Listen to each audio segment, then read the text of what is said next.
Kalau aku pribadi, speaking from my point of view, aku sih tipikal yang aku cukup seneng dengan karyaku didengarkan banyak orang. I feel like hak cipta itu memang melekat di semua karya yang kita keluarkan, yang kita sudah report bahwa gue adalah penciptanya.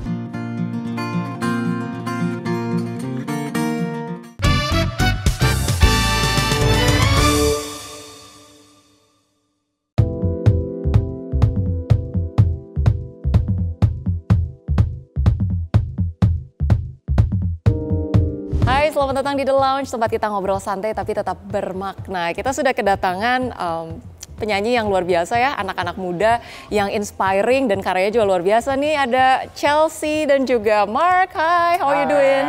Good, how are you? Oke, kabarnya baik. Gimana suasana hatinya hari ini? Dengerin musik apa sih hari ini? Hari ini aku bangun dengan beberapa lagu rohani. Wow. Nice. Tapi bukannya gue kayak tipe yang selalu denger lagu rohani, cuman beberapa hari ke depan ada satu gig di gereja gitu, jadi gue lagi memfasihkan diri lagi dengan lagu-lagu itu. Oke, nice. Oh wow. Kalau aku Chelsea? mungkin lately lagi seneng dengar lagu Indonesia yang lama. And then aside from that, I've been into K-pop lately, kayak dengerin K-pop dikit karena apa ya, aku ngerasa the growth of K-pop is like very rapid lately, jadi makanya lagi seneng dengerin lagu K-pop juga. Oke, Indonesian songs, old songs, what kind of songs? Aku tuh suka banget lagu-lagunya Malik ya. I feel like itu manis-manis banget lagunya semuanya, so ya. Aku lagi berbunga-bunga nih kayaknya. Waduh. Chelsea apakah sedang berbunga-bunga? Itu yang sedang dipertanyakan ya. Kita nggak bahas ke situ. Kita tadi lagi seneng K-pop juga, lagi seneng Indonesian old songs. Kalau Mark ternyata pelayanan juga ya. Iya. Oke. Pelayanan musik? Iya, from time to time sih Kak. Cuman kemarin kebetulan ada pelayanan masuk, jadi itu. Tapi on a daily basis biasanya gue dengerin R&B seperti biasa. Ini belakangan ini salah satu isu yang lagi rame banget nih diomongin di kalangan musisi publik tuh soal hak cipta musik. Jadi banyak penyanyi sekarang tuh yang takut bawain lagu karena aturan-aturannya makin ketat gitu ya. Nah kemudian ada juga cerita lucu nih, agak miris juga sih. Kabarnya beberapa restoran akhirnya milih muterin suara burung gitu daripada lagu-lagu supaya kemudian gak kena denda. Nah mungkin kita brief singkat aja lah ya gitu. Kalau sebagai musisi nih, kalau misalnya Mark deh. Kalau Mark itu ngelihat hak cipta nowadays itu kayak gimana sih? I feel like hak cipta itu memang melekat di semua karya yang kita keluarkan, yang kita sudah report bahwa gue adalah penciptanya. Let's say ini berlaku untuk meja kalau dipatenkan, lukisan. In this case kita ngomongin tentang lagu. Cuman kenapa akhir-akhir ini kayaknya hak cipta ini jadi kata yang tabu untuk dibicarakan, karena lagi banyak kasus dan lagi muncul nih ke permukaan kasus-kasus yang berkaitan sama hak cipta. Tapi coming from a place yang gue baru berkarir di industri ini 4 tahun, dan gue punya privilege untuk lahir di generasi yang mana singer-songwriter itu udah jadi norm. Kalau dulu kan rasanya penyanyi kebanyakan dapat lemparan lagu ya. Kalau sekarang kalau ada orang yang bisa tulis lagu yang akan dia perform atau dia record by themselves, justru itu lebih bagus.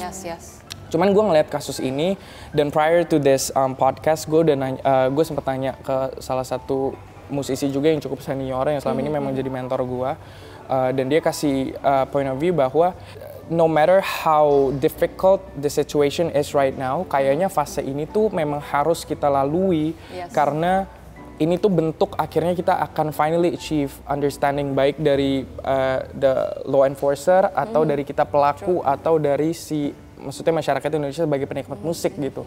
Cuman ya di dalamnya lebih jelimet lagi. Cuman if there's one good thing that came out of this whole thing adalah akhirnya ini menjadi topik bahasan gitu. Karena menurut gua sesuatu yang udah selama ini jadi concern banyak artists and also musicians, tapi memang belum ada chance buat di-address banget nih, maybe that's the angle that we're getting. Oke. Tapi berarti kalau dari kalian lebih memandang apakah hak cipta ini ada yang perlu di-evaluate, mungkin nggak harus criticize juga enggak gitu ya, tapi lebih ke, atau apakah kalian juga merasa hal ini sebenarnya sah-sah aja gitu, toh ini malah ngedrive many musicians gitu untuk menciptakan karya mereka sendiri. Ini lumayan tricky sih sebenarnya ya kalau dari POV kita berdua probably ya. Cuman kalau dari aku sendiri, jujur banget, speaking from experience, aku di industri sudah dari kecil kan.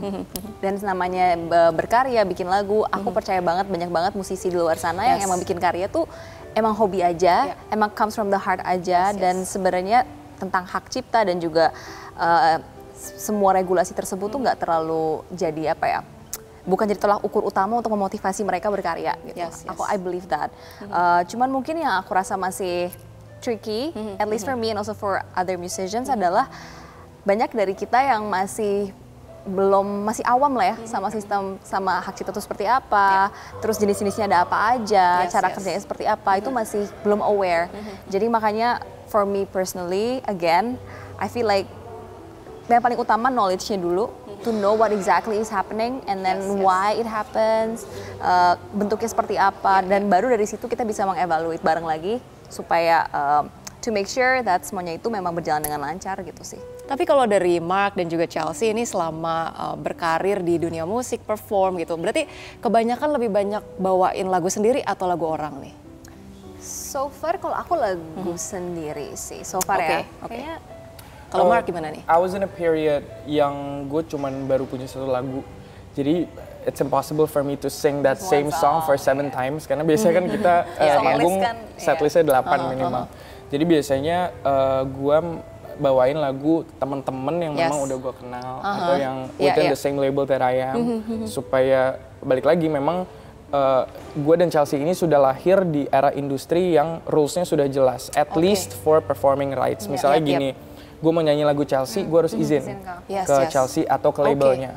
Dan itu terjadi very smooth sailing untuk gue selama ini. Tapi sadly that's not the case for everyone else. Jadi balik lagi ini memang sebuah fase yang harus kita lewatin gitu bersama-sama. Karena mungkin beruntungnya kalau buat kita jadi agak kayak komunitas ya. So kita ada di sebuah komunitas yang maksudnya semuanya musisi, semuanya penyanyi, dan kita bisa discuss satu sama lain, saling bantu. So I guess it is easier for us buat minta izin dan lain macam sebagainya. But we do realize di luar sana banyak juga yang gak in the same position as us. Yang mungkin with this whole phenomena tuh jadinya lebih it's trickier for them and it's more difficult for them.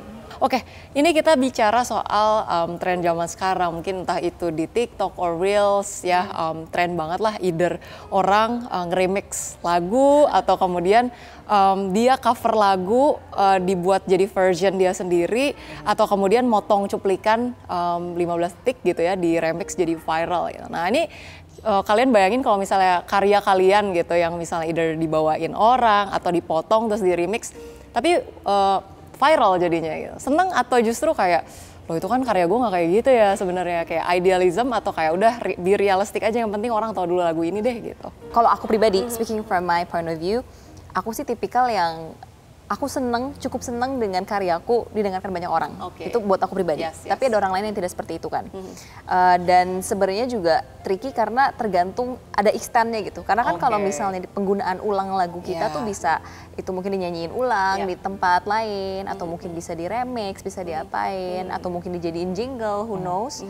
Itu yang mungkin gak bisa dipukul rata semuanya. Karena kan case by case beda-beda ya gitu. Jadi I guess satu, tergantung masing-masing artis, gak bisa dipukul rata, dan dua tergantung kasusnya juga sih. Oke, berarti tergantung case dan tergantung orangnya. Tapi kamu ngebayangin kalau misalnya tiba-tiba gitu ya bangun tidur, kamu lihat lagu kamu dipotong, terus di remix, tiba-tiba jadi begini-begini gitu.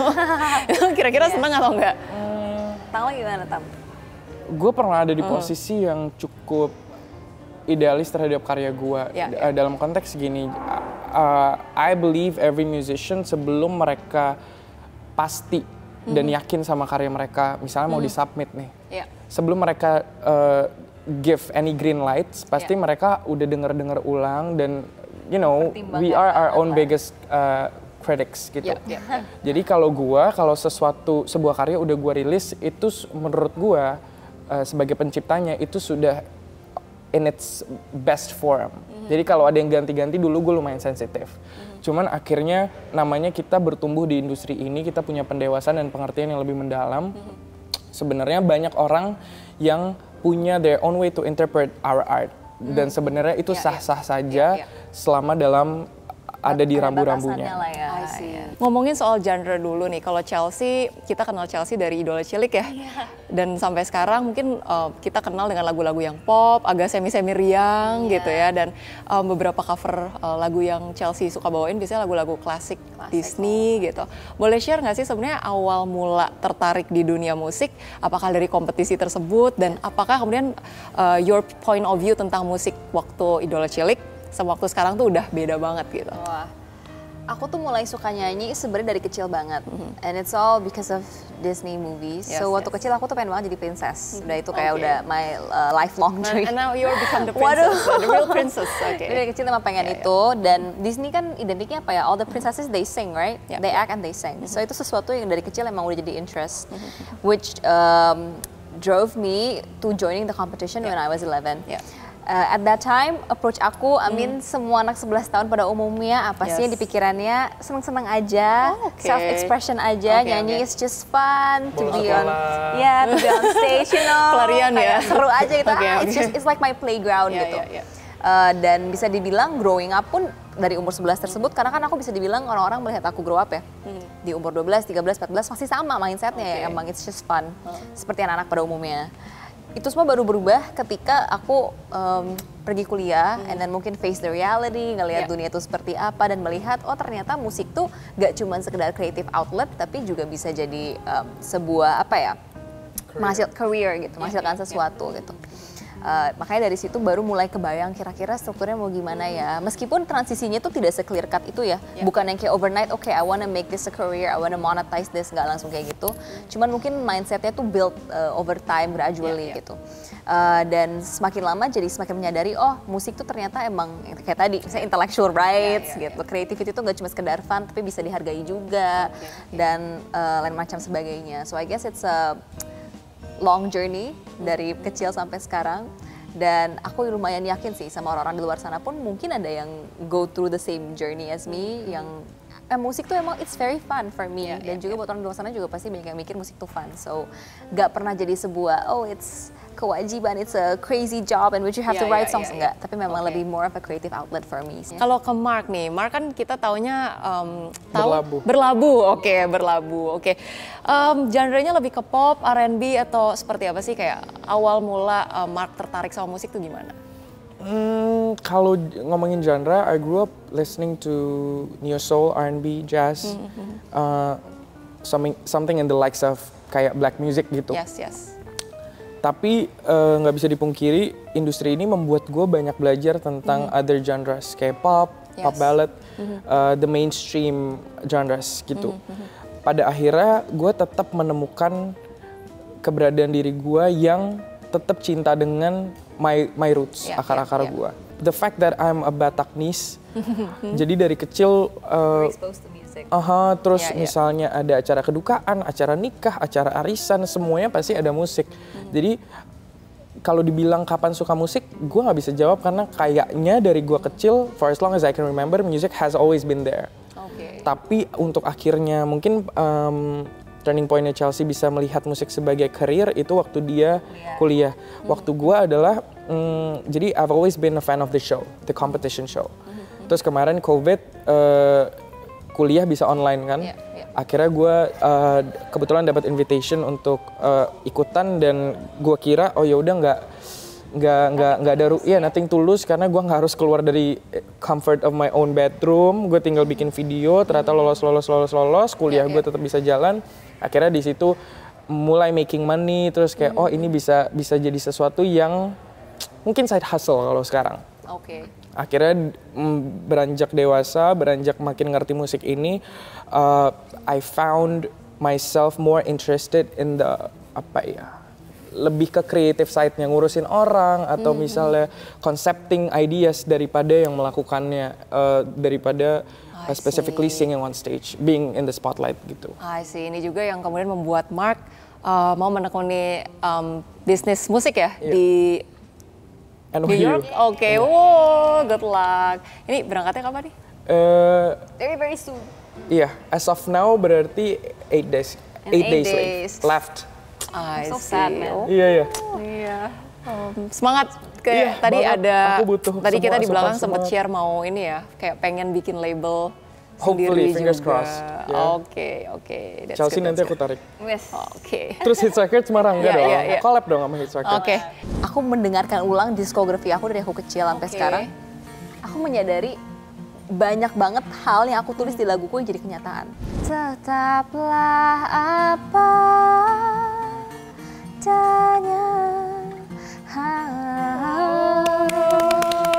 Chelsea. Percayalah saat kamu menjadi diri kamu sendiri, terus kamu stay true to who you are, percayalah suatu saat kamu akan sampai di sana.